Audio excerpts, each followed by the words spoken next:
महान यूरोपीय गिरजाघरों के उदय से पहले एस्टेक्स के पहाड़ों की हवा में पहली सांस लेने से भी पहले लैंग पत्थर और आग का एक शहर था, एक ऐसा महानगर जो प्राचीन दुनिया की तर्क शक्ति को चुनौती देता था। लैंग जब एस्टेक्स 14वीं सदी में इन खंडहरों पर पहुंचे, तब वहां की खामोशी पहले ही 700 साल पुरानी थी।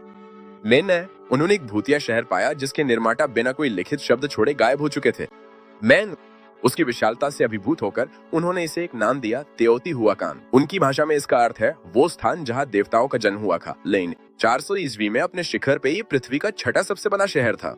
यहाँ 1 लाख से अधिक लोग रहते थे।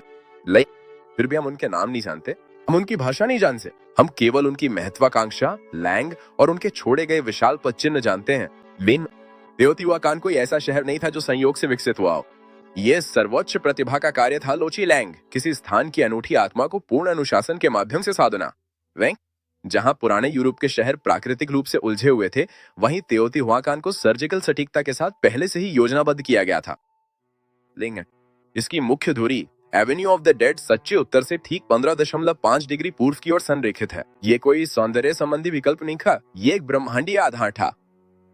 लिंग हर संरचना एक ही वास्तुशिल्प भाषा में फुसफुसाती थी, तालुद ताबलेरो।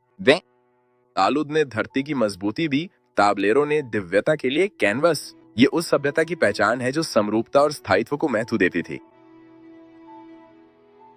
लेकिन व्यवस्था की एक कीमत थी। भव्यता के नीचे एक गहरा पवित्रतम स्थल छिपा था, एक ऐसा पवित्र स्थान जो बलिदान पर बना था। हाल के खुदाइयों ने शांतिपूर्ण यूटोपिया का मिथक तोड़ दिया है। मंदिर के नीचे पुरातत्वविदों को योद्धाओं के अवशेष मिले। उनके पास चील, भेड़ी और प्यूमा के कंकाल थे, शीर्ष शिकारी जिन्हें जिंदा दफनाया गया था ताकि भूमि को पवित्र किया जा सके। 2003 में एक रहस्य उजागर हुआ। लगभग 2000 वर्षों से सील एक सुरंग खोजी गई जो पिरामिड के नीचे जाती थी। अंदर अधोलोक का एक लघु परिदृश्य था। हजारों धार्मिक वस्तुएं तरल पारे के चमकते तालाबों में पड़ी थीं। तेओतिहुआकान क्लासिक युग का न्यूयॉर्क सिटी था। ये एक सिविटास था, मेसो अमेरिका के हर कोने से आए नागरिकों का समुदाय। शहर की धड़कन व्यापार थी और इसकी मुद्रा थी हरा सोना, ऑब्सिडियन। ये ज्वालामुखी कांच पूरी तरह राज्य के नियंत्रण में था। ग्वाटेमाला के पहाड़ी इलाकों से लेकर अमेरिकी दक्षिण पश्चिम के रेगिस्तानों तक तेओतिहुआकान की तलवारें दुनिया का मानक थीं। हम धातुओं के समस्थानिक विश्लेषण से जानते हैं कि ये एक मेल्टिंग पॉट था।